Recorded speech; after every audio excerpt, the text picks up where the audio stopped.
Ok. Les frères gallois. Les frères gallois. Denis Sauce Piquante. Zéro RR Podcast.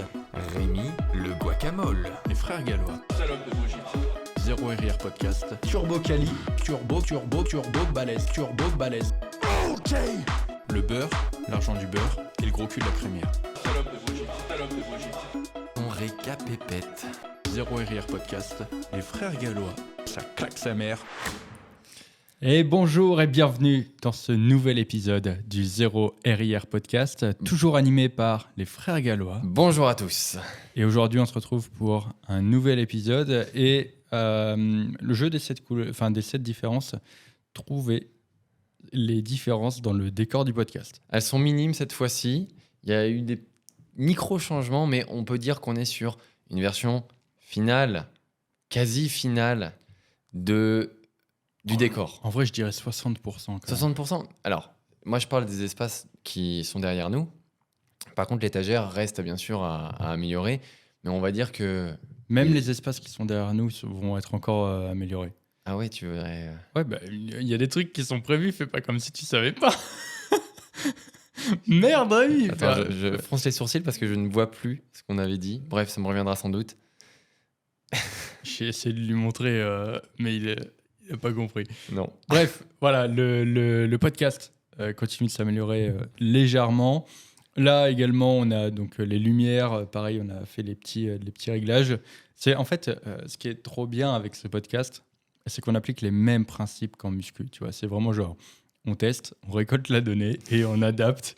En gros, tout ce dont on vous fait chier à vous rabâcher depuis le début de ce podcast, on doit être, je sais pas, honnêtement, on a dû dépasser 60 épisodes, peut-être, un truc comme ça maintenant. C'est exactement la même chose qu'on vous a rabâché quasiment à chaque fois. Et en fait, c'est exactement la même chose qu'on fait avec ce podcast. En fait, il faut voir chaque podcast comme une page de notre logbook, en fait. Ouais, c'est exactement ça. Et le but, beat the logbook. Ça, c'est Jordan Peterson qui dirait ça. Et j'ai dit beat dans le podcast. Il a dit beat. J'ai dit beat. On va faire de la monétisation. Déjà qu'on l'a pas. Ouais, non, la dernière fois, j'ai réussi à l'avoir. Mais du coup, il faut que j'upload les vidéos au moins une semaine à l'avance. Du coup, elles se font striker. Ensuite, je fais la demande d'examen manuel. Ils me disent « Ah, c'est bon, en fait, on vous a striké. » T'as jamais pour de rien. modif à faire J'ai jamais de modif Ah ouais, à faire. d'accord. Il y a juste eu une fois un podcast sur genre les 50 dernières vidéos que je me suis fait strike. Il y a juste eu un podcast où j'avais dit « fuck ».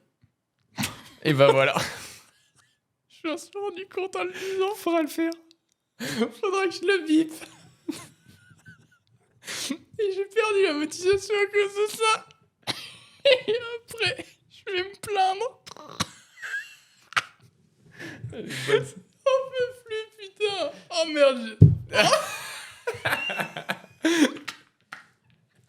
Ça montre un peu la fatigue dans laquelle on est. Bon, on va essayer de se remettre dedans. On va bip. En plus, on a les bips sur la machine. Tant pis. Je les ferai. Ça va me faire du montage. Tant pis. Bon, tout ça pour dire. Oh, et puis tant pis, sinon il n'aura pas la monétisation celui-là. Et il faut rester. Je préfère garder l'authenticité plutôt que de faire 3 €. Et on va faire une cagnotte litchi après. Non, jamais. Bon, tout ça pour dire que aujourd'hui, c'est Rémi qui a quelques sujets pour le podcast. Eh ouais, hein, on bosse un petit peu. Il en a 2. On va pas vous les dire. Pourquoi ? Parce qu'on ne sait pas si on va pouvoir faire les 2, sachant qu'on a pas mal de petites choses déjà à vous raconter. Déjà, peut-être un point très rapide sur les travaux du gym. Et également, à cause des travaux du gym, j'ai pas pu m'entraîner au Gigi. Et donc, j'ai été m'entraîner à On Air. Oh là là, il fait des infidélités au gym, bravo. Ouais, mais tu vois, c'est... Plus jamais je tromperai le Gigi. Voilà, c'est ça. En fait, tu sais pas ce que t'as gagné, en fait. Enfin, tu sais ce que t'as gagné, mais tu savais aussi ce que t'avais perdu. Tu sais, il y a cette phrase de beauf qui dit ouais, c'est pas parce que t'as l'habitude d'avoir une tarte à la crème tous les jours chez toi que tu peux pas te manger un burger de temps en temps. Tu connais pas cette phrase de beauf ? Non, parce que je pense que tu l'as un petit peu twisté à ta façon. Ah ouais, peut-être bien. Mais tu sais, c'est genre le mec qui trompe sa meuf, il justifie ça comme ça. Ouais, j'avais compris l'analogie par contre. Bah, en fait, c'est là où je me suis aperçu, mais genre le Gigi, c'est pas une tarte à la crème, quoi. C'est genre une pièce montée de 40 étages faits par un artisan pâtissier avec que des aliments de dingue. Enfin, tu vois, c'est là où je me suis rendu compte de vraiment ça et c'est vraiment l'impression que j'ai à chaque fois que je vais dans une autre salle. Et là, vraiment, Ouais, c'est parce que c'est cousu humain, comme on dit aussi, notre gym. Hein. Il est vraiment fait pour nous, sur mesure, etc. Donc, j'ai envie de te dire, heureusement que tu dis que On Air est moins bien que notre salle de sport. Oh, mais S'il te plaît. Le On Air, c'était même pas un bout de semelle cramé. Non, non, non. On Air, c'est très bien. C'est très bien. Il faut mettre un petit peu de nuance. Tu vas. Je vais en parler un peu tout à l'heure. Voilà, ça va être l'une des premières thématiques qu'on va aborder juste après le point sur les travaux. Il fallait faire du teasing un peu. Oui, c'est vrai. C'est vrai, ça a fonctionné, je pense. Mais du coup, ouais, petit point sur les travaux. Donc, hier a été une journée de travaux intense. Ouais. Très intense. C'était fun. On a cassé des murs. C'était fun. On a enfin agrandi le Gigi. On a récupéré bien trop de surface. En fait, c'est surtout que on s'imaginait forcément récupérer factuellement de la surface, mais le fait de tomber le mur, ça rajoute non seulement de la surface au sol, mais ça rajoute aussi, tu vois, un environnement bien plus grand parce que bon, il y a la surface, comme je l'ai dit, où on va pouvoir ajouter des machines supplémentaires, mais ça va aérer aussi l'espace et ça, je pense qu'on l'avait un peu sous-estimé. Ouais, t'as ton téléphone qui. Hop là. C'est comme ça qu'on répond à sa copine, Armin. en direct. Allez, hop. J'avoue, ne pas avoir vu, j'ai fait, tu sais, manuellement vite, Oui, je oui, coupe. oui. Et j'ai vu après coup que Oui. c'était Oui, t'inquiète. merde. T'es foutu. Et effectivement, comme dit Rémi, ça rajoute vraiment une immense surface au gym. Bien sûr, on a filmé tout ça. Donc, soit la vidéo sera sortie, soit elle sera pas encore sortie. Mais du coup, vous pourrez le voir. Vous pourrez voir cette journée de dingue où on a cassé les murs, où on a évacué, où on a balayé, où on a Astiqué. aspiré beaucoup de poussière aussi, Mm. où on a perdu 10 ans d'espérance de vie. Je pense qu'on a les poumons encrassés, pas parce qu'on a fumé des cigarettes, mais parce qu'on a respiré du plâtre. Et ça, je sais que certains pourront nous dire oui, vous n'avez pas les équipements, etc. C'est vrai. On a été cons. On est Et débiles. en fait, c'est juste que faut pas oublier qu'on n'est pas des artisans de métier. Au contraire, on découvre et on aime faire par nous-mêmes, hein, le homemade, comme on dit. On pensait pas que ça allait faire autant de poussière. Donc c'est vrai que bon, ça a coloré un petit peu les mouchoirs quoi après. Ouais, c'est ça. Après, bon, voilà, encore une fois, c'est pas comme si on faisait ça tous les jours, etc. Mais si vous faites des travaux, pensez toujours à avoir des accessoires de sécurité. Même on n'avait pas de gants et tout. Vraiment, on a été débiles, turbo débiles sur ce coup-là. C'est ça, on n'est pas du tout exemplaire. On le signalera de toute façon, je pense C'est ça. aussi sur la vidéo. Mais voilà, on essaye d'être le plus.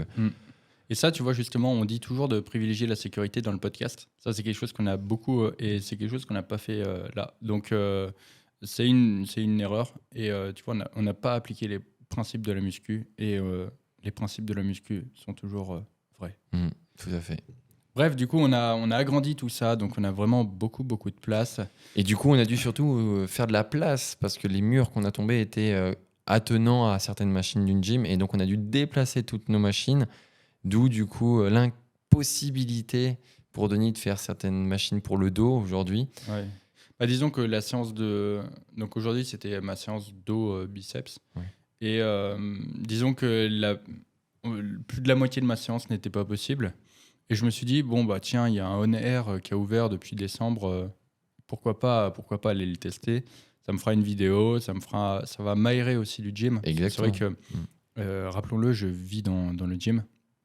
Et hier, avec les travaux et tout, même récemment avec les travaux et tout, c'est vrai que j'ai tendance à faire des overdoses parfois du gym. Et donc, j'ai besoin un peu de sortir. Je me suis dit, pourquoi pas aller me faire kiffer, en fait. Tu vois, je me suis dit, aujourd'hui, c'est journée vacances. J'avais prévu, regardez, une journée vacances de Denis, c'est quoi? C'est tester une salle. Ensuite, je voulais aller manger. Il y a un Hit Salade qui a ouvert. Finalement, je n'y suis pas allé.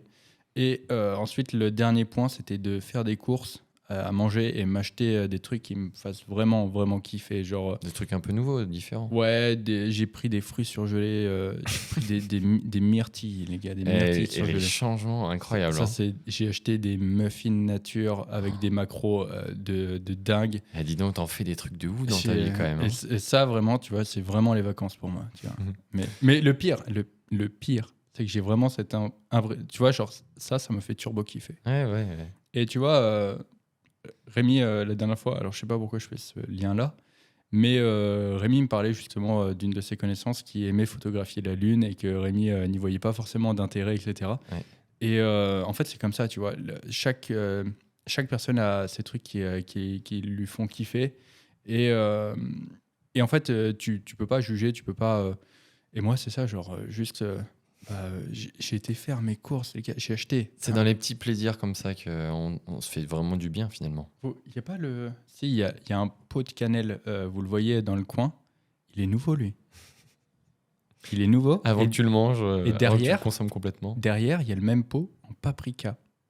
Et j'ai acheté également le même pot en herbe de Provence. Et vous savez pas la joie que ça m'a procuré. Ouais, t'es peut-être un peu chelou sur les bords aussi. Ah, moi, je suis turbo chelou. Mais voilà, il y a des gens, ça sera genre conduire une Ferrari, faire des trucs de ouf, nager avec les dauphins et tout. Sauter à l'élastique. Ouais, c'est ça. Je vous jure, j'ai nagé. Nous, l'élastique, on s'en sert pour s'échauffer, quoi. Exactement. Par exemple, je prends un comparatif, mais c'est là où tu peux pas juger. J'ai été à Tahiti, donc l'an dernier, j'en avais parlé. J'ai nagé avec les requins, les dauphins, les trucs. J'ai touché les raies. C'est bon, on n'a plus la monétisation déjà. Mais t'es sûr que t'es prof, toi? Mais non, mais je pensais pas que t'allais. Bah, les dauphins toucher des raies, mec. Ouais, j'ai touché des raies. C'est tout doux. Ah bon? Ouais, c'est tout doux. Et c'est très mignon, une raie. C'est très mignon. Ah bon? Ouais. T'as jamais touché une raie? Bah, non. Enfin, pas le poisson, quoi. C'est bon, je mettrai pas la monétisation. Je vais même pas chercher. Et du coup, il faut savoir que moi, je sais pas nager, je l'ai dit plusieurs fois. Donc, même si ça peut paraître exceptionnel, j'étais pas dans mon environnement et tu vois, c'est pas un truc que j'ai pu kiffer à 100%. Là, mec, acheter des herbes de Provence dans un pot format triple XL, je sais que ça va embellir tous mes repas, tu vois. Ça va améliorer les odeurs de ma cuisine parce que ça sent bon, mec, quand tu fais un truc avec des herbes de Provence. C'est normal, c'est le principe des aromates. Et surtout, je vais pas avoir à en acheter tous les 3-4 matins parce que c'est vrai que j'en mets beaucoup. Et ça, si je le compare, ça m'a apporté plus de satisfaction que de toucher des raies. Bon, très bien. Voilà. Mais on fait une digression philosophique. Et maintenant, on va recentrer et on va parler de On Air. Exactement, parce que en fait, je pense que on a besoin d'avoir une notion supplémentaire, c'est que les machines qu'on a déplacées, on les a pas replacées étant donné qu'on n'a pas encore réagencé le gym parce qu'il y a des choses à finir. Donc en gros, les machines qu'on a déplacées pour faciliter le cassage des murs, on les a pas replacées initialement. Donc c'est pour ça que la salle de sport est encore en javel et que Denis n'a pas pu aller s'entraîner dans le gym comme d'habitude. Ouais, et puis on a mis des protections pour protéger justement les machines. Et la poussière n'était pas encore totalement retombée. Donc on a laissé ces protections pour que ça vienne se poser sur les... Tu veux qu'on parle des protections? J'avais dit à Denis, pour casser les murs, il faut qu'on mette des protections partout. Non, on va juste mettre des petits rideaux comme ça. Voilà, résultat des courses, le gym est poussiéreux. Et donc il va falloir... J'ai pris des petits Swiffer. Enfin, pas Swiffer parce que ça coûte trop cher, mais on va dire le Swiffer de chez Action. Ouais. Et on va nettoyer tout ça. C'est comme les Oreos de chez Lidl, c'est les Néo. Les néos, ouais. Là, c'est les Fur. Bref, tout ça pour dire que j'étais à On Air. J'étais à On Air. Donc, il y a plusieurs types de On Air. Alors, c'est là où je vais mettre un disclaimer. Il y a plusieurs types de On Air. Il y en a des grands et il y en a des plus petits. Ah, très bien, Denis. Et celui de Limoges est donc sur 2 étages et doit faire à peu près un peu plus de 2000 mètres carrés. Ouais, je dirais au moins 2000 mètres carrés. Il est balèze. Mais ils n'ont pas appliqué la règle de base qui est qu'une bonne salle de sport, tu dois avoir les machines le plus proches possible et tu dois avoir des difficultés à tourner. Là, en vrai, je peux vous dire que j'avais aucune difficulté à mettre ma caméra. Je pouvais mettre ma caméra où je voulais, j'avais de l'espace autour de toutes Ouais, les j'avoue que c'est machines. spacieux. Alors moi, j'ai jamais été, mais je le vois à travers du coup mes suivis qui s'y entraînent. Côté ambiance, je pense qu'on peut pas faire mieux qu'On Air. Effectivement, tu as des grands couloirs de passage, mais par contre, ça manque peut-être de machines. En vrai, justement, on va commencer par l'ambiance. On aime ou on n'aime pas, je pense. On aime ou on n'aime pas, mais moi, je vais juste parler sur l'aspect pratique. Tu vois, parce que forcément, j'ai comparé par rapport au Gigi, parce qu'il faut savoir que quand j'y suis allé, le but, encore une fois, pour moi, c'est de récolter des informations. Qu'est-ce que j'aime, qu'est-ce que je trouve bien et qu'est-ce que je vais mettre dans ma salle de sport. Tu vois, c'est comme ça que j'y vais. Est-ce que genre, j'ai testé une machine turbo bien, vraiment tellement bien que je veux la mettre dans le gym? Est-ce que, par exemple, cette façon de mettre la lumière, c'est tellement bien que du coup, je veux le mettre. Tu vois. Est-ce que cette façon de créer l'ambiance, tu vois, c'est bien. Ah, j'ai perdu un bout de micro. Bravo. Pas grave. Du coup, voilà, j'y vais avec cet œil-là. Et au niveau de l'ambiance, c'est vrai que tu rentres. Voilà, c'est une déco propre à On Air, donc avec beaucoup de rouge, un peu comme au Gigi, leur espèce de logo tête de mort un peu partout.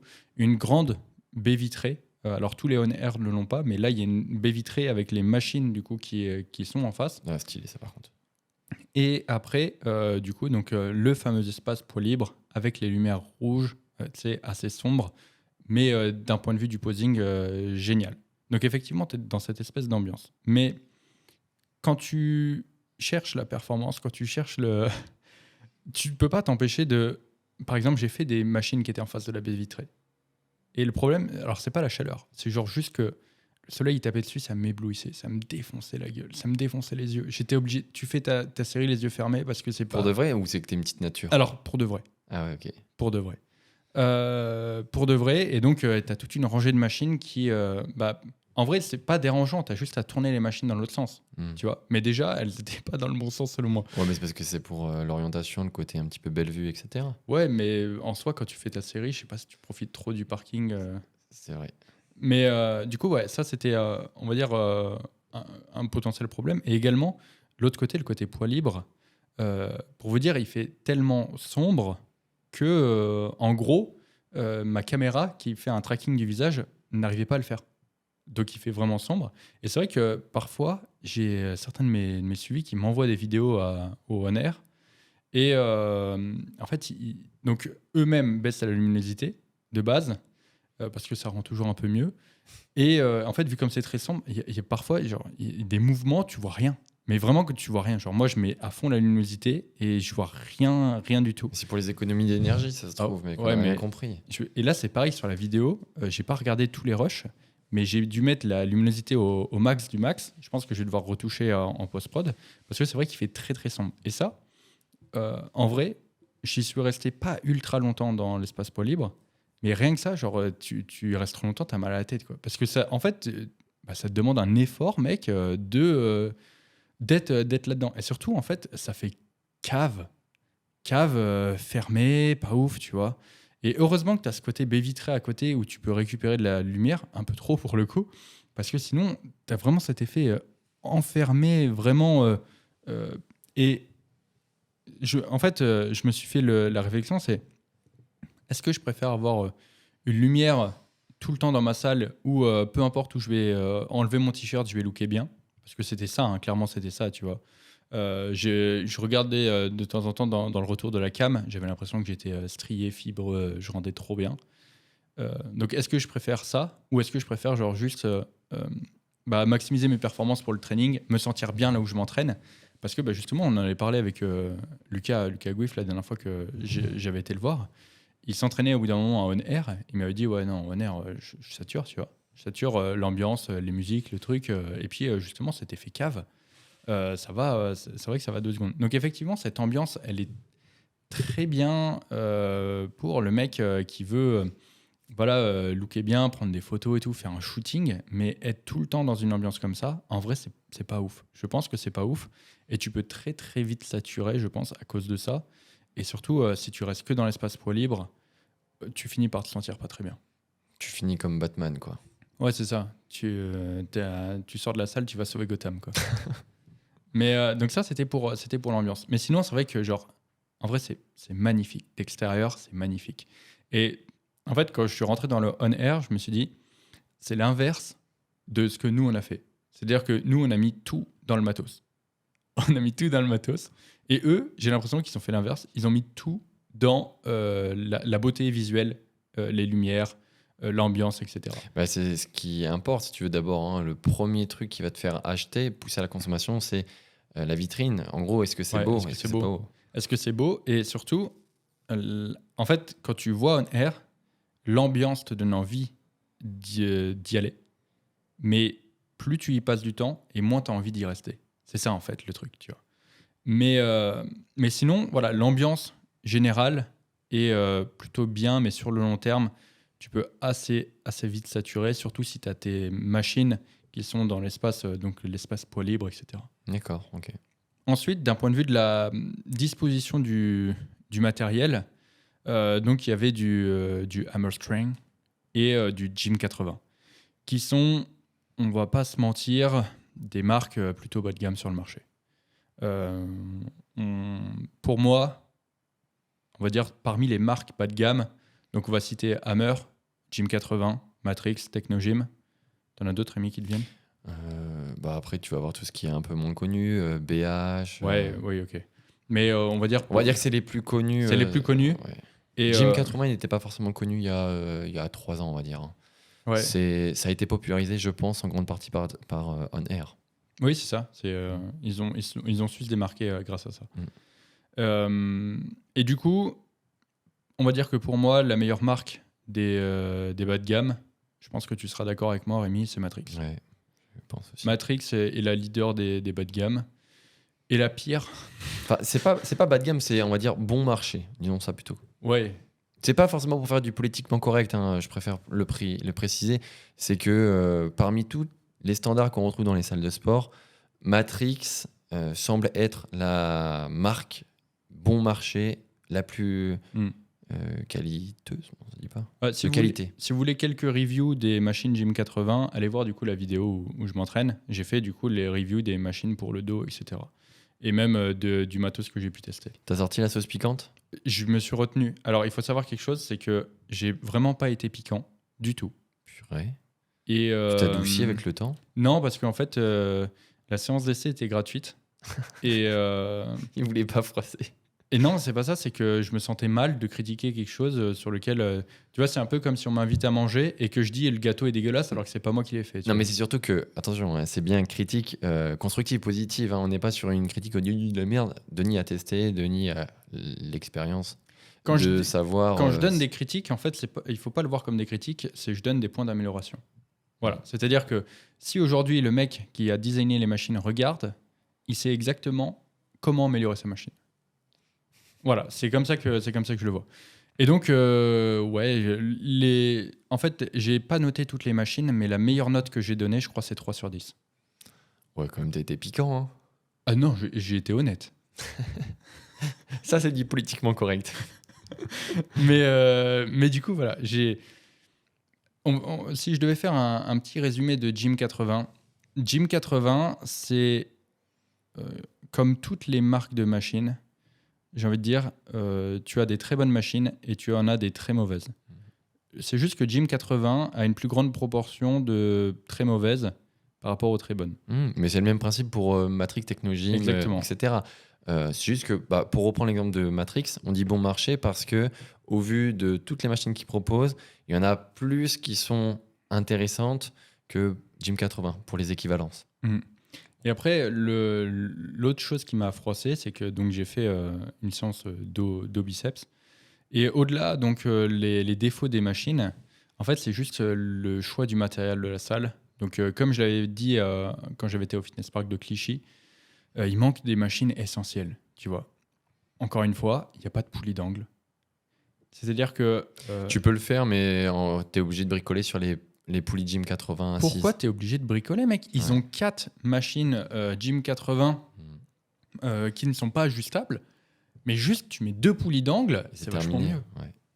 Je suis d'accord, mais après, c'est que je pense que ça, c'est une donnée qu'on ne prend pas assez en considération, c'est le côté pratique de la chose. C'est que si tu veux faire des écartés, plutôt que de prendre une poulie vis-à-vis une poulie d'angle, tu as une poulie dédiée à ça, où tu as même une assise, un truc pour améliorer ta stabilité. On aime ou on n'aime pas, je dis pas ça, mais je veux juste reprendre le côté pratique de la chose, tu vois. T'as la place pour mettre tes 4 poulies et 2 poulies d'angle. Hein. Bon, comme je te dis, j'ai pas l'organisation spatiale du On Air parce que j'y suis jamais allé, mais ce que je veux dire par là, c'est que je pense que quand tu es dans la tête d'un magasin de gym, enfin d'une salle de sport, tu regardes aussi sur le côté. Il faut que ça soit facile d'accès. Il faut que les personnes qui veulent faire des écartés à la poulie puissent avoir une machine dédiée sans se faire chier, où il y a juste un réglage de hauteur de siège et terminado. Alors, je suis d'accord, le côté intuitif est vachement important. Voilà. Mais tu vois, sur les 4 machines qu'ils ont de poulies, j'ai envie de dire, il n'y en a que 2 qui sont réellement intuitives. Les autres, tu sais pas comment réellement te placer. Les câbles, ils sont pas bien mis. Je vois ce que tu T'as veux pas dire. t'as pas réellement de siège de Mm. support. Bref. Les Voilà, Human Sports sont mieux, je pense. Oui, alors c'est c'est des poulies Star Trek, mais celles-ci, elles se font plus. Donc les gens peuvent pas les visualiser. Ouais. Rémi. Donc voilà, gros manque de poulies d'angle. C'est vraiment le point négatif. Et ensuite, par rapport à ma séance de dos, gros manque également de machines pour tout ce qui est trapèze rhomboïde. Aucune machine avec un support pour faire un tirage avec les coudes ouverts. Mais même aucune machine pour faire un tirage avec les coudes ouverts. C'est dommage parce que justement, Gym 80 ont une très bonne machine. Ils ont le chest support, la cité draw, la tirage horizontal avec un appui en plus où tu peux la faire coude ouvert et ils l'ont pas à Limoges. C'est vraiment dommage. Ils l'ont pas à Limoges et elle n'est pas présente vraiment dans tous les on-air. Ouais, sans doute. Et après, en fait, elle est pas. C'est pareil, c'est le problème de leur prise et c'est la même chose sur le tirage vertical. C'est que leurs machines ne sont pas suffisamment larges pour pouvoir faire un tirage avec les coudes ouverts en étant bien confortable. Et en même temps, elles ne sont pas suffisamment serrées pour pouvoir faire un tirage avec les coudes proches du corps pour les grands dorsaux. Donc en fait, tu te retrouves sur un espèce d'hybride entre les deux et c'est pas confortable. Ok. Donc même s'ils l'avaient, ce serait pas, ça serait la meilleure alternative, mais ça serait pas la meilleure alternative. C'est ça que je veux dire. Ça manquait. Également les poulies réglables. Tu sais, les monopoulies réglables de bas en haut, il y en avait que 2 et bien sûr, c'est la poulie vis-à-vis. Mhm. Donc aujourd'hui, on sait que c'est ce qui bloque le plus dans les salles commerciales. Mais tu vois, ils sont arrivés bien après Basic Fit. Et le Basic Fit qui a ouvert en 2018 avait déjà cette problématique. Tu vois, qui a ouvert à Limoges en 2018. Ouais, je me rappelle très bien. Mais je pense que c'est encore sur le côté pratique. Moins tu as de réglages sur une machine, plus elle va être facile pour l'utilisateur. Bien sûr, tu seras limité dans son utilisation. Mais je pense aussi que On Air, ils ont proposé 2 poulies réglables. Une poulie vis-à-vis, ok. Mais après, le reste, ils ont simplifié sans doute l'utilisation. Ouais, mais après, tu vois, c'est toujours c'est une clientèle qui est un peu différente de Basic Fit. Et c'est une clientèle qui a évolué et qui est, je pense, plus qualifiée pour ouais, régler les machines. expérimentée. Mm. Quand tu prends le slogan Basic Fit ouvert à tous, je comprends que tu es on va dire une facilité d'accessible. Oula. Enfin, rendre les machines accessibles à tous. Yes. Euh, Parce que oui, ça peut aller de la personne qui commence la salle de sport ou qui veut faire juste de la remise en forme c'est à ça. la personne qui veut faire de la musculation. C'est- On c'est Air, on est plus, plus niché, exactement. pratiquant, semi-expérimenté, expérimenté. C'est ça. Les haltères montent beaucoup plus lourd. Enfin, ils montent à Ok. 60. Tu vois, genre, voilà, il y a quand même des signes que On Air s'oriente à une clientèle plus expérimentée. Et pourtant, il y a des gros manquements. Et donc ça, c'est juste ce que j'ai remarqué sur le dos. si j'y re- Il dit qu'il n'a pas été piquant. si j'y retourne pour faire les épaules, les pecs, Il y a autre même chose que les jambes. tu n'as pas dit et que tu m'as dit tout à l'heure, c'est qu'elles étaient trop légères. Ah oui, mais Voilà, mais ça c'est instant. Allez, vas-y, fais ton instant.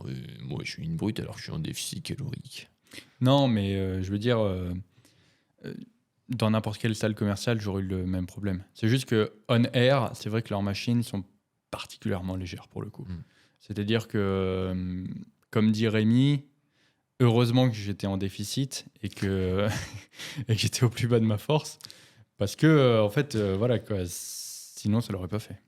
Pour une progression, ça peut peut-être être limité, mais ça, effectivement, je le vois au travers de mes suivis qui sont dans des on-air et que ce soit la machine adducteur, le leg extension, le leg curl parfois, les poulies sont vite stackables.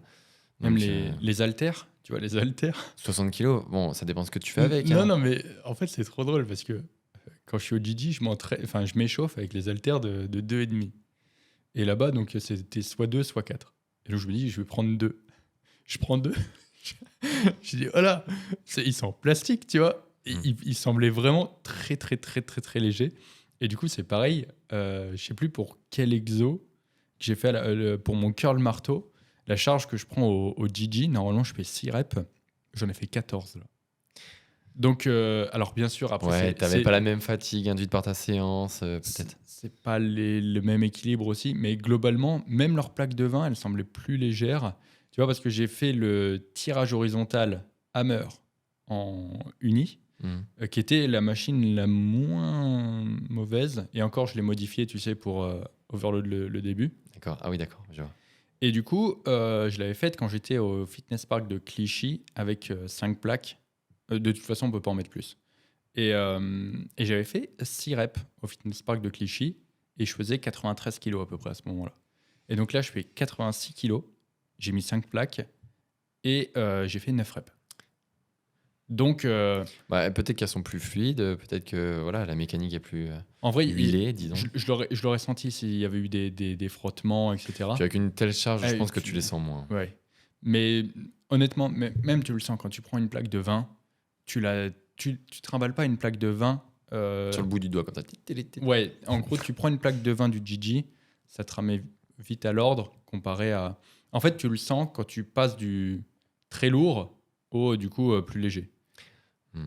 Et Mais ça, là, c'est quelque chose qu'on observe souvent, surtout sur les haltères, parce que tu l'as dit, parfois ils sont pas tout à fait équilibrés. l'équilibre est pas Et puis je pense que tu as l'effet aussi ambiance, la salle, le fait de ta fatigue aussi, à quel moment tu vas faire l'exercice dans ta séance. Est-ce que tu es plus ou moins fatigué? Ça peut vraiment impacter beaucoup les choses. Moi, ce que je voulais dire quand même sur On Air, et pour peut-être terminer sur une note un peu positive, c'est qu'on peut noter sur les quelques dernières années une évolution quand même de la prise en compte du pratiquant expérimenté en musculation. J'entends par là, quand les premiers Basic Fit sont arrivés, comme tu as dit, c'était un peu ouvert à tout le monde. Donc forcément, ceux qui étaient un peu avancés en musculation, ils pouvaient être freinés soit par les haltères qui s'arrêtaient à 50, soit par certains accessoires qui manquaient, soit par des poulies, etc. On Air apporte quand même cette dimension de proposer des haltères plus lourdes. Donc déjà, c'est cool. Monter jusqu'à 60 kg pour certains mouvements, ça peut être vraiment bien. Le côté accessoire aussi, je pense que c'est un truc qui revient beaucoup ces dernières années.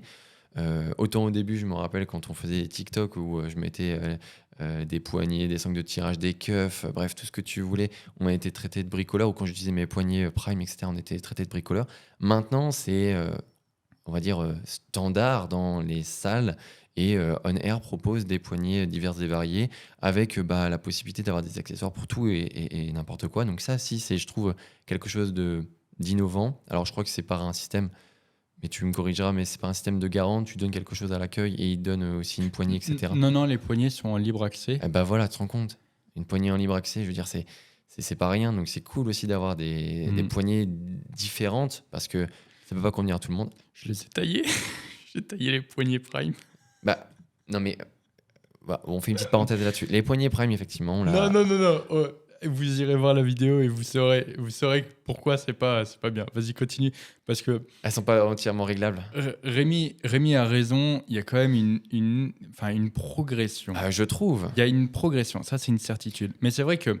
Rappelle-toi quand on a commencé le muscu. Je veux dire, on est extrêmement dur. C'est vrai, on se rend pas compte. On est extrêmement dur. Mais pourquoi? Parce qu'en fait, comme dit Rémi, nous, tout ça, c'est des choses qu'on fait déjà depuis longtemps. Et donc, forcément, on en attend beaucoup plus par rapport à ça. Et c'est sûr que, tu sais, les gens peuvent pas nous dire vous critiquez, mais vous faites rien. Parce que si, justement, on fait à côté. Non, mais c'est même sans parler de ça. C'est parce qu'on n'est pas au même curseur que d'autres personnes. Si tu veux, une personne Exactement. qui passe d'un Basic Fit à un On Air et qui a pas, on va dire, le même recul que nous dans son implication au niveau de la salle, va adorer. Parce que On Air, ça a le concept, lumière de ouf. Tu as des machines, en plus, Hammer, c'est réputé comme le truc incassable, etc. Donc, tout de suite, c'est des choses qui sont un peu impactantes pour des nouveaux utilisateurs. Mais pour des mecs comme nous et des personnes comme vous qui écoutez le podcast, je suis sûr que vous allez trouver aussi des limites au On Air ou même à d'autres salles. De toute façon, vous trouverez potentiellement toujours des limites. Comme nous, on en trouve aussi dans notre salle de sport. Exactement. C'est vrai que, je l'ai dit, hein, je me permets d'être piquant avec les salles que je teste, mais également parce que je suis piquant avec le GG. Et d'ailleurs, c'est pour ça avec Rémi qu'on l'agrandit, c'est pour ça avec Rémi qu'on rajoute des machines, c'est pour ça avec Rémi qu'on continue à l'améliorer constamment, parce que le but, c'est de créer la salle de sport parfaite sur laquelle la frustration n'existera pas. Genre, mec, aujourd'hui, tu t'entraînes dans une salle, tu arrives au bout de ta machine à adducteurs, comment tu fais? Tu vois, comment tu fais? Tu as un point faible sur les adducteurs. Ouais, ok, tu vas faire des mouvements dans de grandes amplitudes avec un écartement des pieds, par exemple, sur une presse, etc. Mais ok, mais tu pourras jamais travailler en position raccourcie parce que tu es limité. Tu vois, le GG, il est là pour te dire, mec, sur n'importe quel mouvement, tu auras toujours une putain d'alternative. Et tu pourras toujours tellement charger que, en fait, tu verras jamais la fin. Là, voilà, on parle des machines adducteurs. Avec Rémi, on a prévu d'en rajouter une plate loaded. Je peux te dire que la plate loaded, avec les disques calibrés, tu as le temps de voir venir La avant, fin du mouvement. avant la ouais. fin du mouvement. Mais même la Live Fitness, même du coup, je l'ai stacké à plus de 100 kilos Ouais. j'ai avoué que la machine pouvait encore continuer et que c'était moi qui ne pouvais pas continuer. Donc même là, tu vois, c'est pas la machine qui m'a empêché d'aller au bout, c'est moi qui ai abandonné avant, tu vois. Mais rappelez-vous que c'est vraiment pas par utopie qu'on pense qu'il n'y aura aucune salle qui sera parfaite. En fait, on cherchera toujours à l'améliorer. Et donc, y compris même dans notre gym ou dans nos futurs projets, on y trouvera forcément des lacunes. Et c'est même tout l'intérêt parce que si tout était parfait, eh ben, on n'aurait plus qu'à s'accrocher au mur, quoi, tu vois. Ouais, c'est ça. Puis même, tu sais, la quête perpétuelle, comme on disait, les principes de la musculation s'appliquent à tout. Et les principes de la musculation, c'est la progression continue, toujours chercher à faire mieux, etc. Et c'est ce qu'on fait avec notre propre salle de sport. Et c'est vrai que, tu sais, on a toujours un peu cette frustration quand tu vois un Basic Fit qui est exactement le même depuis 2018, tu vois, sans lequel il n'y a pas eu... il a fallu attendre 5 ans pour avoir des nouvelles cordes, tu vois. Et donc, forcément, ça crée de la frustration. Et c'est là où tu te dis, parce que c'est ça que je disais tout à l'heure, les gens peuvent dire, ouais, ils critiquent, mais ils font rien. Bah, justement, c'est que non, on ne fait pas rien. Nous, on est dans ce processus et on essaye justement, on est confronté aux difficultés. On se rend compte que si les salles ne le font pas, c'est pas toujours par mauvaise volonté, c'est également parce que c'est compliqué. Hein, on va pas. Bah, bien sûr, On il va faut pas- que ça convienne à tout le monde. Et donc, le convenir à tout le monde, on sait par définition que ça ne pourra pas convenir à tout le monde. Exactement. Et donc voilà, nous, on essaye petit à petit d'apporter notre pierre à l'édifice. Et un jour, voilà, dans, je sais pas, 5-10 ans, quand il y aura plein de GG partout, on espère que les GG seront je sais que je pars du principe qu'il n'y en a qu'un pour le moment. Mais on part du principe que ouais, les GG seront les salles où tu pourras aller sans avoir aucune frustration et où tu pourras vraiment progresser de la façon de la plus optimale, que ce soit grâce à l'ambiance, l'atmosphère, le matériel ou tous les à côté que pourra apporter le GG. Parce que voilà, s'entraîner c'est bien, mais aller au-delà c'est encore mieux. Ouais, et puis tout ça dans un écosystème. C'est un mot que j'aime beaucoup en ce moment parce que c'est un petit peu aussi ce qui définit, je pense, un bon lieu, que ce soit un bon lieu pour une salle de sport, pour un bon lieu de vie, un bon lieu professionnel. En fait, quand tu as un écosystème, donc en gros que dans cet espace, tu as tous les éléments qui te poussent à être bien, à performer, à t'améliorer, bref, à être productif, et ben ça rajoute vraiment une plus-value, mais non négociable. Vraiment, c'est l'objectif d'avoir un lieu qui t'apporte cet écosystème où tu as tout facilement et qui te pousse à t'améliorer et à être plus productif. Mhm. On enchaîne, mon frère. Oui. On a oui, fait oui. le petit tour et puis je pense que si vous voulez en savoir plus sur On Air, si vous voulez le test approfondi, eh bien, allez voir la vidéo qui soit sera sortie, soit sortira bientôt, avec un titre bien putaclic du style On Air, la pire salle commerciale. Quel enfoiré. Les titres, c'est terrible. Parce C'est que c'est ce qui fait les vues. c'est ça, c'est ce qui fait les vues, même si on le sait et on l'a déjà dit. Ça ne veut pas forcément dire qu'on dit de la merde dans ces vidéos-là. Très bien, mon frère. Alors, tu avais 2 sujets. Lequel te sied le plus? Bah oui, parce En que premier. j'ai bossé un petit peu. Non, plus sérieusement, je me suis dit que parmi les messages qu'on pouvait m'envoyer sur Instagram, bien sûr, bon, j'y réponds forcément pour la personne qui me la pose, mais je me suis dit que dans le podcast, on pouvait aussi l'exploiter et aller un peu plus loin. La première chose, c'était sur les apports en protéines. Je pense que il y a beaucoup de questions qui tournent autour des protéines, combien il faut en prendre, est-ce que si on en prend suffisamment, c'est bien, est-ce que si on en prend plus, est-ce que c'est mieux, si on en prend moins, qu'est-ce qui se passe, etc. Et je voulais qu'on dialogue un petit peu par rapport à ça et qu'on donne un petit peu nos points de vue là-dessus. J'ai l'impression que ça peut être très très long, ça. Ça peut être très long, mais je pense que voilà, le thème est ouvert et à nous de donner un max d'infos par rapport à ça. La question, je ne l'ai plus exactement en tête, mais le thème, c'est par rapport aux apports en protéines. C'était en gros, est-ce que si je prends plus de protéines pendant mon déficit calorique, est-ce que il sera meilleur, est-ce que mon déficit sera meilleur et est-ce que ma recomposition corporelle sera meilleure? Donc, j'ai synthétisé en disant, parlons des protéines, mais pour répondre à sa question, ce qu'il avait oublié de mentionner par discussion après avec lui, c'est son total calorique. Et en fait, il pensait que augmenter ses protéines allait améliorer son déficit. Or, c'est faux. Rappelez-vous que juste au-dessus, il y a votre total calorique qui compte. Et donc, si vous êtes en déficit, tant mieux, mais à condition que vos macronutriments suivent derrière. Et du coup, lui se plaignait de ne pas améliorer son déficit parce qu'il augmentait trop ses protéines. Et on le sait, des protéines, hein, c'est pas 0 cal, quoi. Je propose, mon frère, qu'on fasse une petite étude de cas. Comme ça, on pourra apporter du contexte en même temps. Exemple, actuellement, je l'ai dit tout à l'heure, je fais 86 kilos. Je suis dans un objectif de déficit calorique. Selon toi, combien de calories il me faut? Tu peux me poser des questions supplémentaires si tu veux. Combien de calories ou combien de protéines? Restons sur les protéines. Combien de grammes de protéines il me faut? Il y a une règle qui est assez simple, je pense, et qui est assez facile de retenir, c'est qu'il y a quand même un espèce de consensus au niveau de l'apport en protéines qui serait entre 1,6 et 2,2 grammes de protéines par kilo de poids de corps. Donc si tu me dis que tu fais 86 kilos, vous multipliez en gros par 2 et vous avez votre apport en protéines. Oui, ok. Ça, on va dire que c'est le premier niveau. On va dire que le premier niveau, c'est le niveau de la facilité. C'est tu veux pas te faire chier, quoi. Voilà, c'est ça. Tu veux pas te faire chier. C'est juste pour donner quelque part une ligne de conduite. C'est ça. Si tu sais que ton apport en protéines est situé dans cette zone, c'est OK. Mais par contre, ça ne veut pas dire que si tu n'es pas dans cette zone, ce n'est pas OK. Tout à fait. Parce qu'en réalité, il y a quand même une donnée très importante qu'il faut, qui va venir s'ajouter à ça, c'est ton taux de masse grasse.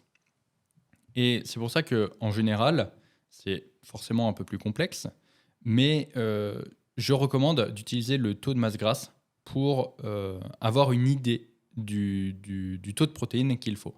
Parce que c'est très simple, quelqu'un qui a 50% de body fat et quelqu'un qui a 10% de body fat, c'est deux situations qui ne sont pas comparables et que tu ne peux pas, on va dire, comparer. Et la personne qui aura un taux de gras plus bas aura forcément besoin de plus de protéines. Et donc, c'est pour ça qu'il vaut mieux se fier par rapport à ton taux de gras pour avoir... Parce que sinon, en fait, tu peux très, très vite... La personne, en fait, qui a 50% de body fat, elle va très, très vite se retrouver avec du 400 grammes de protéines par repas, Tout à fait, de poisson, pardon, ou de viande, ou de... Tu vois, ce qui va représenter, au final, la majeure partie de ces repas, ce qui peut être une stratégie, hein. Disons-le, en musculation, tout fonctionne. Il y a juste des choses qui fonctionnent mieux que d'autres. C'est ça. Et c'est pas ce qui va fonctionner le mieux. Mais utiliser en fait ton taux de masse grasse et du coup, par extension, ton taux de masse maigre. C'est ce que j'allais dire. En fait, il faut se baser du coup sur ta masse maigre. C'est ça. Pour définir ton apport en protéines est quand même quelque chose de plus judicieux. Et à ce moment-là, du coup, tu peux tabler vers 2,3 grammes par kilo de masse maigre. Encore une fois, c'est assez arbitraire. Certains diront plus, certains diront moins. Et c'est là que tu comprends que du coup, plus tu vas être sec et plus tu vas te rapprocher de ce 2 grammes par kilo de poids de corps de protéines. Et à l'inverse, plus tu vas être gras et plus tu vas t'en éloigner. Exactement. Ce qui est important aussi dans ce que tu dis, c'est que tout à l'heure, j'ai donné les 2 grammes, par exemple, de protéines par kilo de poids de corps. Mais ce qu'il faut encore apporter, c'est cette notion de fourchette. J'ai donné en gros la fourchette un peu large, 1,6 à 2,2 grammes, mais vous pouvez très bien aussi vous faire votre propre fourchette et naviguer là-dedans. Il ne faut jamais chercher à avoir le même total protéique à la journée, par exemple, hein. Sinon ça peut, je pense, vous limiter dans beaucoup de vos repas, mais cherchez à avoir quelque chose d'un peu souple. Oui, c'est ça. Parce que, encore une fois, là, on va restons dans le simple, mais tout comme tu peux cycler tes glucides, tes lipides, tu peux aussi cycler tes protéines. Ce qui compte, c'est le total calorique. Exactement. Et également, tu peux très très bien te retrouver avec ton 2,3 grammes par kilo de masse maigre si tu fais une moyenne, par exemple, sur ta semaine. Mais ça veut dire que, par exemple, sur certains jours, tu pourrais être en dessous, sur certains jours, tu pourrais être au-dessus. Et en fait, en faisant ça, bah, ça va t'apporter une certaine flexibilité dans ton alimentation. Parce que parfois, en fait, avoir trop de rigidité, c'est ça qui peut bloquer l'adhésion. Et rappelons-le, en fait, le fait de faire quelque chose sur le long terme, de tenir ta diète sur le long terme, c'est ça qui va t'apporter des résultats. Si tu es trop rigide et que tu finis avec ah bah là, il me faut 96 grammes de steak, alors que ton steak, il fait 100 grammes et que du coup, tu laisses 4 grammes dans le frigo, ou que pire, tu les jettes, Ou tu les donnes au chat, pire. Gâche pas de la protéine, quand même. bah, tu vois, c'est peut-être un signe que tu es un peu trop rigide. Et au final, tu vois, ça t'aurait pas tué de prendre ces 4 grammes. Et tu vois, ça t'évite, j'en avais parlé dans un podcast déjà, ça t'évite d'avoir des trucs qui pourrissent dans le frigo, tu vois. Et surtout, sur le long terme, bah, ça te libère de l'espace mental. Parce qu'en fait, c'est ça, si tu es omnubilé et que tu dois te dire, putain, il me reste 4 grammes dans le frigo, il faut que je les passe, du coup, il faut que je rachète. Ouais, mais là, t'extrapoles, mais je vois ce que tu veux dire. Mais il y en a qui sont Bien comme sûr, ça, bien tu sûr, vois. bien sûr. Il y en a qui sont comme ça. Donc effectivement, je conseillerais dans un premier temps, si tu veux pas t'embêter, de faire par rapport à ton poids de corps, mais si du coup tu veux avoir quelque chose d'un peu plus précis, de faire par rapport à ta masse maigre. Encore une fois, c'est là où aussi il faut avoir un peu de souplesse par rapport à ça, parce que moi je le vois bien, l'estimation du body fat, c'est quelque chose avec lequel les gens ont énormément de mal. Et je le vois bien, que ce soit dans l'accompagnement Prime ou même dans les personnes que je suis en coaching perso. Quand on fait un déficit, la question du à combien tu estimes mon pourcentage de gras, elle revient très fréquemment. Et en fait, à chaque fois, je dis, toi, à combien tu l'estimes? Et ensuite, je te dirai si c'est plus, si c'est moins. Et en fonction de comment tu réagis, je te donnerai, on va dire, une estimation par rapport à ma propre expérience. Encore une fois, c'est toujours, voilà, c'est toujours par rapport à ce que tu as vu, à l'habitude, etc. Je dis pas que mes estimations sont juste à 1000%, c'est ça. Mais encore une fois, quand tous les jours tu vois des mecs en slip et que c'est comme pour la morphologie, tu vois, c'est comme pour l'analyse de mouvement, quand tu répètes, bah forcément tu deviens meilleur pour l'estimation. Et bien souvent, les mecs qui me disent je suis à 10%, ils sont rarement en dessous des 15, tu vois. Ouais. Et donc forcément... Mais parce que c'est compliqué, on avait déjà fait un podcast là-dessus, c'est que la composition corporelle, c'est pas que, on va dire, votre partie scapulaire qui est sans doute une zone un peu plus sèche chez vous, c'est vraiment l'ensemble de votre corps. Donc c'est la somme en fait des différentes zones que vous allez observer qui donne votre body fat. Donc c'est sûr que si vous avez des grosses veines sur les biceps, mais que vous avez le one pack au niveau du ventre, ben, ça en dit long sans doute sur votre compo. En fait, il y a une règle très simple. Si tu n'arrives pas à estimer ton body fat correctement, ce qu'il faut que tu fasses, c'est que tu regardes la zone la plus grasse de ton corps. Ah oui. Et que du coup, tu te dises, OK, cette zone, c'est la plus grasse de mon corps, elle est à 30%, du coup, je suis à 30% en te basant sur la zone la plus grasse. Comme ça te laisse une fourchette. Ça te laisse une fourchette et surtout, tu n'es pas déçu. Et tu es sûr que tu ne penses pas être à 10% de body fat en étant à 20%. Même si la donnée que vous allez, je sais pas, pouvoir extraire, que ce soit, comme le dit Denis, sur une zone ou même sur un calculateur que vous pouvez trouver sur Internet, ne vous fixez surtout pas sur la donnée. Regardez la tendance que ça va dégager au fil des mois quand vous allez reprendre votre body fat, parce que c'est vraiment ça, c'est la tendance. En gros, est-ce que mon body fat diminue, est-ce qu'il augmente? Et je pense que c'est le plus important. Mais surtout, je vais prendre mon propre exemple avec mon cut actuel. J'ai perdu en premier très très vite sur les pecs. Alors pas de la masse musculaire, mais du gras. Et du coup, j'ai assez vite récupéré des stries sur les pecs et de la définition sur le bas des pecs. Ce qui fait que mes pecs ont tout de suite très bien rendu. J'ai des turboveines dessus, etc. Et je sais que c'est quelque chose que les gens apprécient. Et du coup, c'est sûr que quand je fais une vidéo torse nu, un angle avantageux, c'est forcément un angle pour moi où mes pecs qui sont plus secs seront avantagés. Enfin, seront mis en valeur. J'ai perdu du coup du gras au niveau des pecs en premier.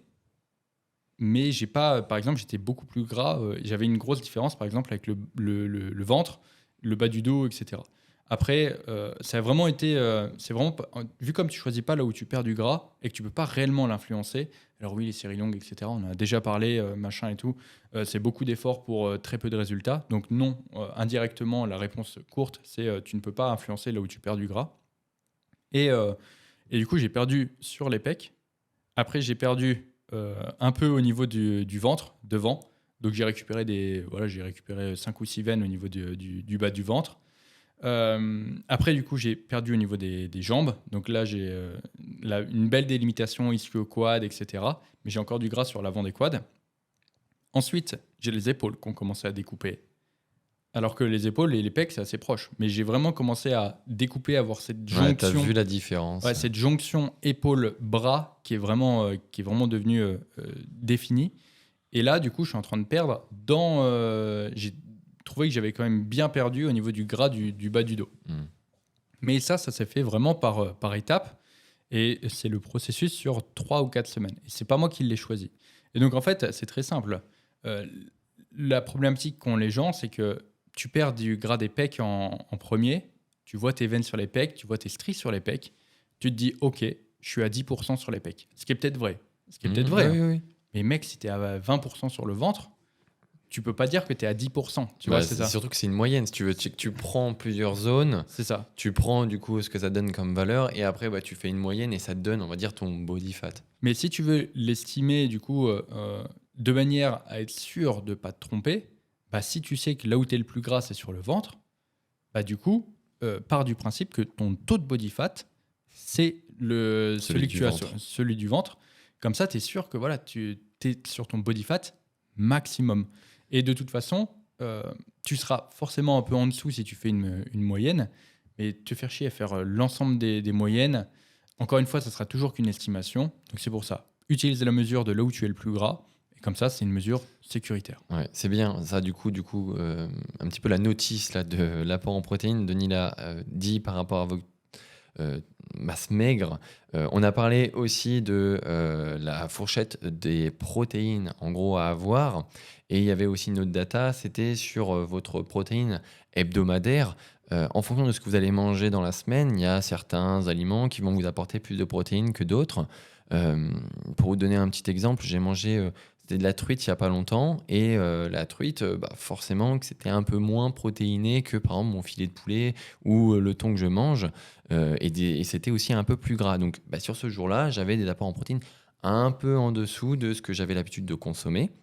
Mais c'est pas très grave puisque le restant de ma semaine, j'ai pu rééquilibrer. Donc gardez toujours en tête que les données que vous récoltez, c'est jamais à la fin de la journée que ça se termine, mais c'est toujours dans le temps. Et les apports en protéines, si vous n'avez pas sur une journée, ou du moins que vous n'avez pas votre fourchette de protéines sur votre journée, vous l'aurez sur la semaine. Donc, ce premier chiffre-là, donc ce premier calcul par rapport à ta masse maigre, ou du coup à ton poids de corps si tu ne veux pas t'embêter, en fait, ça va être le premier chiffre. Mais est-ce que ça va être celui que tu vas devoir suivre ? Eh bien, pas forcément. Parce que c'est là où il y a d'autres choses qui vont intervenir, qui vont rentrer en jeu, notamment, par exemple, dans une situation de surplus ou de déficit calorique. On va commencer avec le déficit calorique, par exemple. En situation de déficit calorique, on sait que du coup, ta maintenance, donc le nombre de calories qu'il te faut pour maintenir ton poids, va être déterminé par plusieurs facteurs, notamment ton activité physique, ton activité physique volontaire et involontaire, ton métabolisme de base et également ce qu'on appelle l'effet thermique des aliments.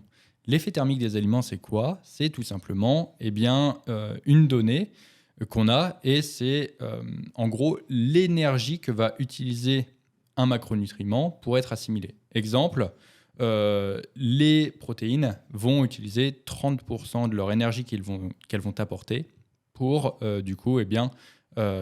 être assimilé. C'est pour ça que certaines personnes vont te dire non, un gramme de protéines n'apporte pas 4 kilocalories, mais 3,14 kilocalories. Voilà. Et les glucides, ça va être le même principe. Comme pi est égal à 3,14.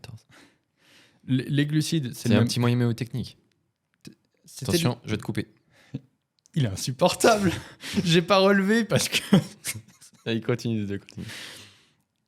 Les glucides, du coup, ça va être un peu moins que ça. Et les lipides, ça va être quasiment nul. Donc, dans une situation de déficit calorique et dans un but de, pourquoi pas, augmenter facilement ta maintenance, tu peux réorganiser tes macros de façon, du coup, à utiliser plus d'énergie via tes protéines. Ça peut être, encore une fois, rappelons-le, ça sera pas ce qui va faire une grosse différence. Mais ça peut être une stratégie. En fait, c'est que je pense que dans le cas du déficit, et ça reviendra aussi au surplus, quand vous mangez une assiette classique, vous avez votre source de protéines, vous avez donc votre viande, votre poisson, vos œufs, peu importe, on s'en fiche, votre laitage, peu importe, et vous avez votre source de féculents, du riz, des pâtes, etc. Vous savez que dedans, vous avez aussi des protéines, à compter bien entendu dans votre total protéique global. C'est pas parce que c'est des protéines végétales qu'il faut les mettre à part, mais ces protéines-là que vous avez dans ces aliments-là, au cours de votre déficit, vont être vouées à sans doute réduire en fonction de votre stratégie, mais vous allez sans doute réduire vos sources de féculents. Et donc, si vous réduisez vos sources de féculents, vous réduisez aussi un petit peu vos sources de protéines issues de ces aliments-là. Donc, c'est bien aussi de faire des petits checkpoints réguliers. De toute façon, vous traquez vos calories sans doute dans ces conditions-là. Et vous allez voir que les sources de protéines issues de ces aliments-là diminuent. Donc, vous avez aussi peut-être tendance à réguler aussi avec vos sources de protéines issues de d'autres aliments. C'est pour ça aussi que la confusion avait été faite par la personne qui m'avait posé la question. C'est que, en gros, dans son discours, elle me disait « Ouais, mais je réduis mes féculents, mais j'ai vraiment du coup augmenté mes protéines issues des autres sources alimentaires. » Sauf que du coup, il oubliait de traquer, et c'était là du coup son erreur, c'est qu'il ne savait plus où il en était. Parce que c'est pas parce que tu manges moins de riz que tu dois manger plus de protéines pour combler les apports en protéines qui va te manquer. Plus de viande pour... Ouais, je me suis peut-être un peu mélangé. Mais voilà, je pense que vous avez compris. Il y a des régulations à faire, mais si vous ne traquez pas à ce moment-là, vous ne savez plus où vous en êtes. C'est vrai que, alors, quand tu diminues ton apport en calories, forcément, dans le cadre en fait, d'un déficit calorique... C'est la stratégie qu'on va employer c'est ça. Soit tu réduis un petit peu tes sources de lipides, soit tu réduis... Mais en fait, ça dépend parce que ça dépend de ta situation de base. Soit, du coup, en fait, tu n'as pas de diète et du coup, tu commences directement par un déficit calorique. Ah oui. À ce moment-là, en fait, quand tu set up ton apport en protéines, il est lié, du coup, à... il s'accorde, avec tes lipides et tes glucides.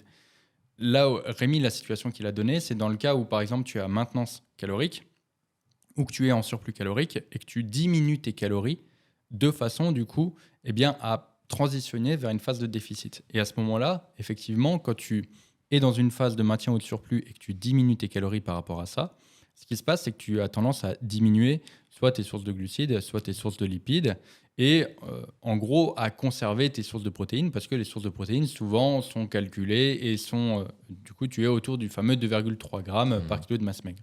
Sauf que en diminuant tes sources de féculents, par exemple le riz, les pâtes, etc., ou même en diminuant tes fruits oléagineux, tout ça en fait, ça va également t'apporter indirectement des protéines. Et donc, on va prendre un cas concret.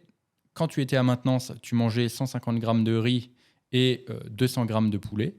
Sauf que tu diminues tes calories. Aujourd'hui, tu manges plus que 80 grammes de riz. Et du coup, si tu veux conserver ton apport en protéines, il faut maintenant que tu manges 250 grammes de poulet. Par exemple, voilà, c'est ça. Ouais. Voilà. Et à ce moment-là, en fait, tu as diminué tes glucides, mais ton apport en protéines, lui, est resté le même parce que, en fait, le riz t'apportait quelques protéines aussi à côté. Ouais. C'est non négligeable parce que on voit beaucoup de personnes qui, finalement, s'intéressent très peu aux sources de protéines issues de leurs féculents. Mais quand vous mangez beaucoup, et on parlera tout à l'heure du cas du surplus, ça augmente significativement vos apports en protéines. C'est pour ça qu'il y a certaines associations qui peuvent être pas mal, notamment quand tu as tendance à manger des viandes grasses. C'est intéressant de mettre des viandes grasses, par exemple, avec des légumineuses qui vont t'apporter plus de protéines aussi. Enfin, il y a pas mal de pistes d'optimisation de la diète.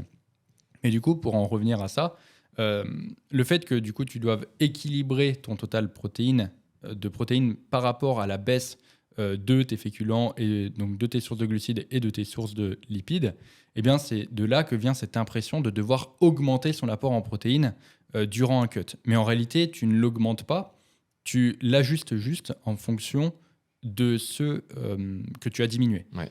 Et en réalité, il n'y a pas... C'est-à-dire que ton taux de protéines, que tu sois en surplus ou en déficit, globalement, tu n'as pas d'intérêt à dépasser fortement ou diminuer fortement par rapport à cet apport de 2,3 grammes par kilo de masse maigre.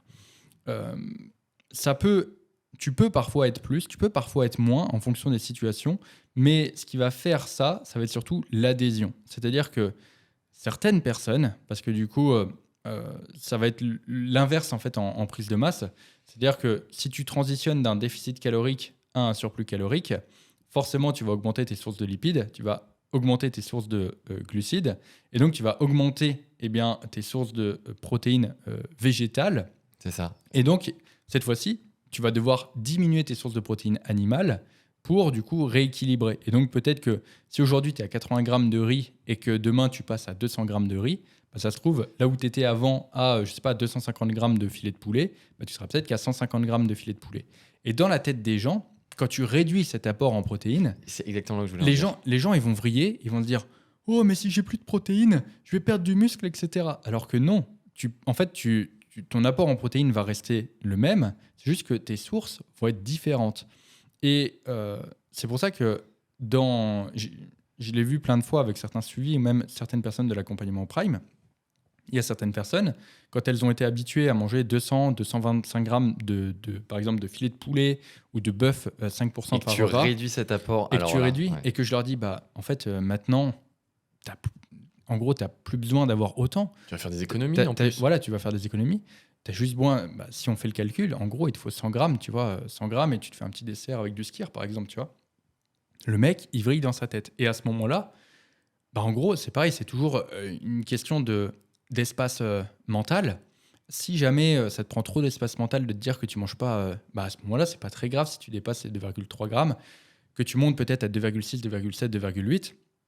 Même au-delà, de toute façon, on sait que Ça n'a pas d'impact. voilà, au bout d'un moment, en plus, si tu vas très loin dans l'augmentation des calories, encore une fois, bon, je dis pas que c'est forcément toujours nécessaire, mais ça peut parfois être des phases comme ça, tu te rendras vite compte que bah, ton apport en protéines, en fait, c'est si tu es très haut en calories, tu seras forcément très haut en glucides, protéines, ouais. très haut en lipides et très haut en protéines. protéines. Donc tu seras au-delà, on va dire, de toutes les recommandations, parce que c'est sûr que dès que tu vas chercher un extrême en termes de calories, bah, tu vas aussi chercher des extrêmes en termes de macronutriments.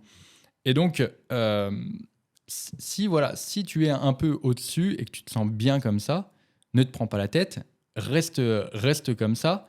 Je le répète, l'adhésion est le facteur numéro 1. Et surtout, en plus, bah, je sais pas, si t'aimes dans ton assiette avoir plus de sources de protéines, c'est OK. C'est hyper important parce que moi, ça me fait tilter directement sur en fait Oula, je parlais pas dans le micro, pardon. Je disais juste que tu avais aussi cette question-là de la standardisation de tes repas. En gros, te dire, quand tu demandes à quelqu'un de présenter la diète qui suit, quand il prend un suivi par exemple, il dit, oh bah, je prends 200 grammes de viande. Ok, bon déjà, quelle viande? Et au cours de tes différentes phases, surplus, déficit, est-ce que tu les as fait varier? Oh non, c'est toujours 200 grammes. Donc en fait, le fait de lisser le truc, bon, ça donne aussi un petit peu la rigidité de la personne. La stratégie que vous allez après employer en fonction de l'adhérence de la personne, ça va être de modifier les différentes sources. Mais vous pouvez très bien, sur le cas d'un déficit, diminuer vos sources de glucides, diminuer vos sources de lipides, mais aussi diminuer vos sources de protéines, à condition qu'en fait, ça respecte le total calorique que vous allez proposer à la personne. Et ça, en fait, dans la tête des gens touchés à un total de quantité sur les sources de viande, par exemple, pour vous donner cet exemple, bah, ça fait mal. Ça fait mal parce que du coup, tu as l'impression de « Ouais, mais là, je mange moins de viande. » Mais non, tu mangeras des protéines sous une autre forme si tu préfères garder plus de riz, plus de pâtes, par exemple.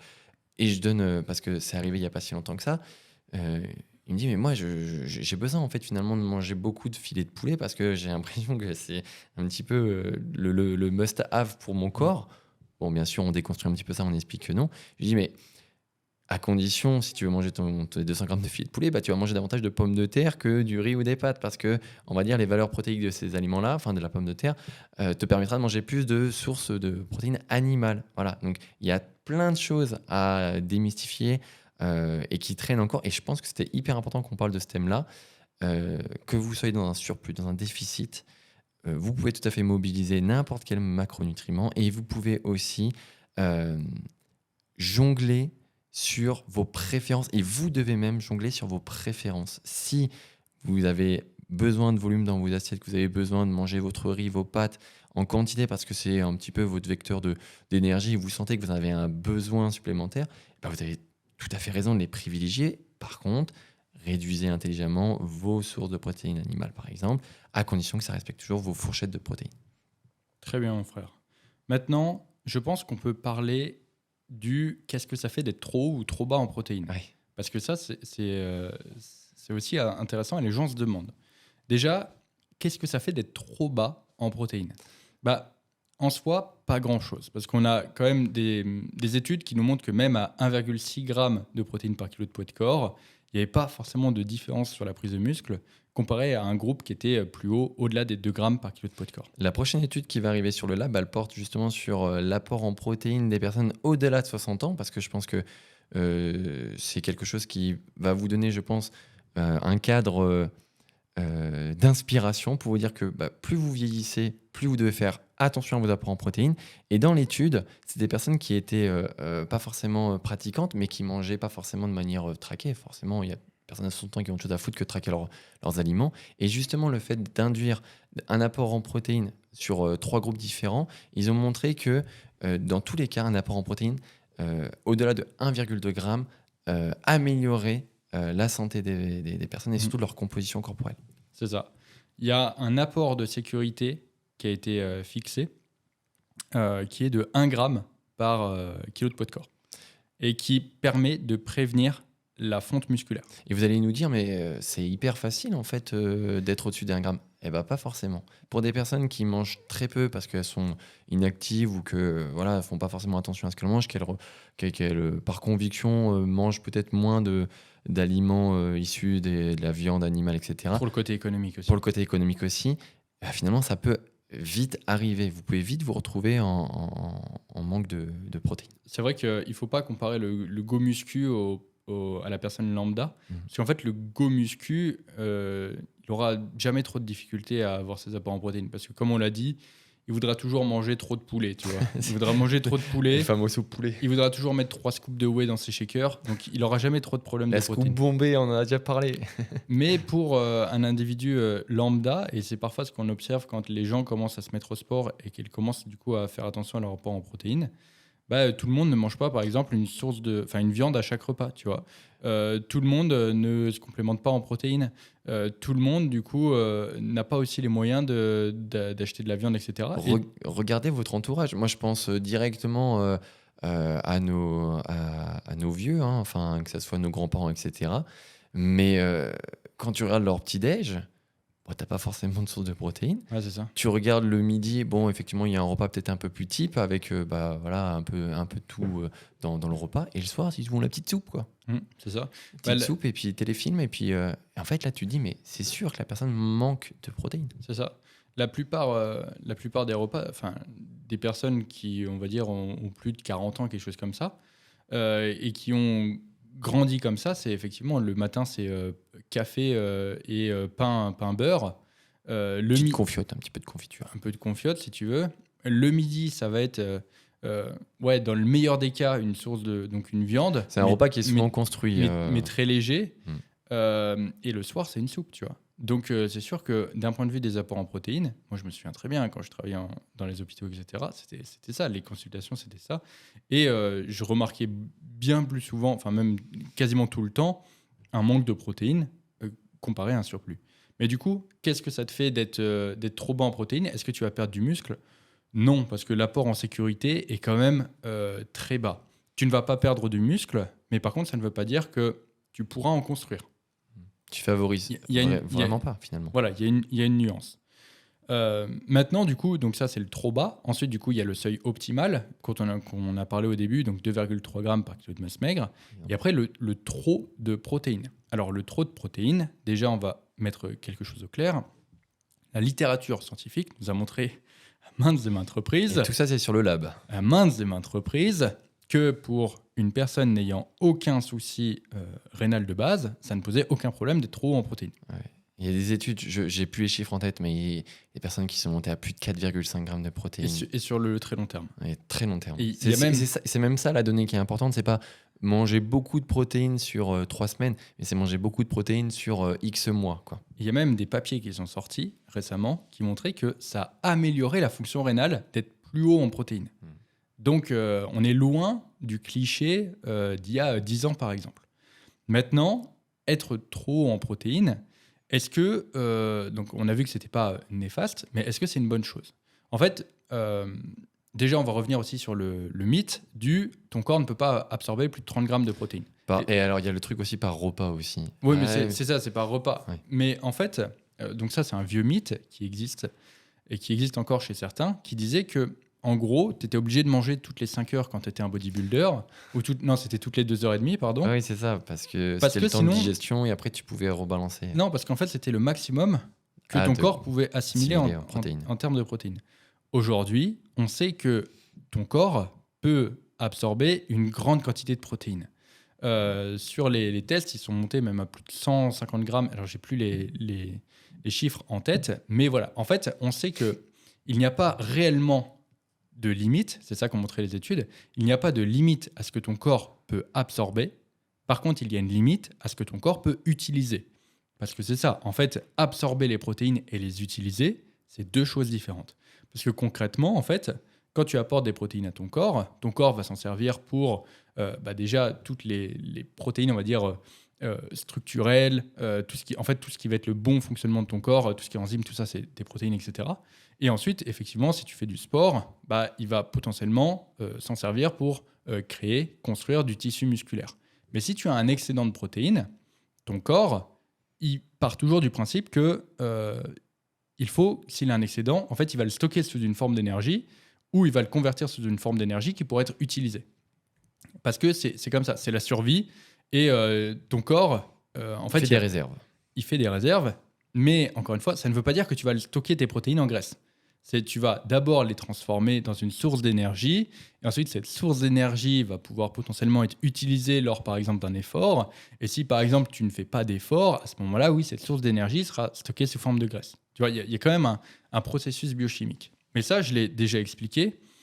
Tu te dis, du coup, OK, si je peux absorber autant de protéines, mais que j'utilise pas tout et que, par exemple, je le transforme dans une source d'énergie que je pourrais utiliser pour, je sais pas, faire mes séances, faire mon NEAT, faire mon cardio, etc.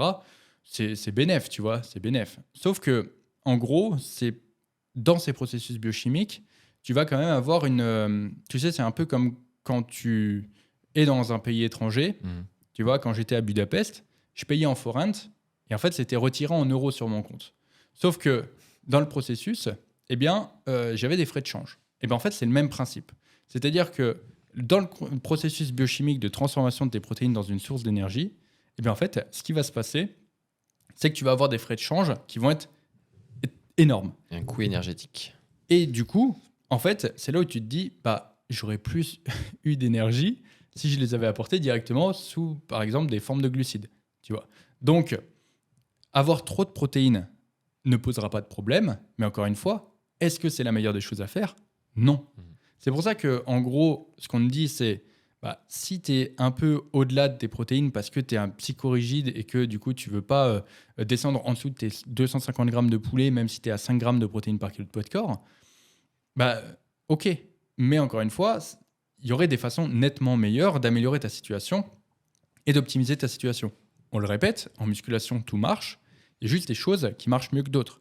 Mais si tu es OK avec ça et que de ton côté, tu dis OK, j'accepte de progresser moins vite, et c'est là où en fait les gens ne l'acceptent pas. Mais si tu te dis OK, j'accepte de progresser moins vite pour avoir mes 4 grammes de protéines par kilo de poids de corps, libre à toi. Mais du coup, Et ça en tête. sois conscient que tu brides toi-même ta progression. Voilà. Non, mais c'est très clair. Je pense que là, tu as très bien résumé la chose. Je sais plus où je voulais en venir par rapport à ça. Non, rien de plus à dire sur ça. On a fait le trop, on a fait le pas assez, on a fait le seuil optimal, on a fait du coup la diminution en surplus calorique, on a fait l'augmentation en déficit calorique, on a parlé de l'effet thermique des aliments. Quoi dire de plus ? Je crois qu'on a fait le tour sur le sujet. Je pense qu'on va pas faire le deuxième sujet que tu avais prévu, mon frère. Non, parce qu'on a passé les 1h15 et on avait dit qu'on essayait de brider un peu le podcast. 1 heure, ça semble être le bon compromis pour l'écoute d'un Zéro RIA podcast. Je pense qu'on a encore rempli le deal aujourd'hui. Mon frère, prépare le jingle. Je vais meubler. En tout cas, on a un sujet pour la prochaine fois. On espère que, du coup, ce podcast vous aura plu. N'hésitez pas à... Désolé. Les frères gallois. N'hésitez pas, du coup, à nous laisser une évaluation positive sur Spotify, à nous laisser des commentaires aussi dans la section commentaires de Spotify et du coup de YouTube. Et mon frère, est-ce que tu es prêt pour le jingle cette fois-ci ou pas ? C'est bon. Et on vous dit à très bientôt dans un prochain épisode du Zéro RIA Podcast. Les frères gallois. Denis sauce piquante. Zéro RR podcast. Rémi le guacamole. Les frères gallois. Salope de Brigitte. Zéro RR podcast. Turbo Cali. Turbo balèze. Le beurre, l'argent du beurre et le gros cul de la crémière. Salope de Brigitte. On récapépète. Zéro RR podcast. Les frères gallois. Ça claque sa mère. À bientôt!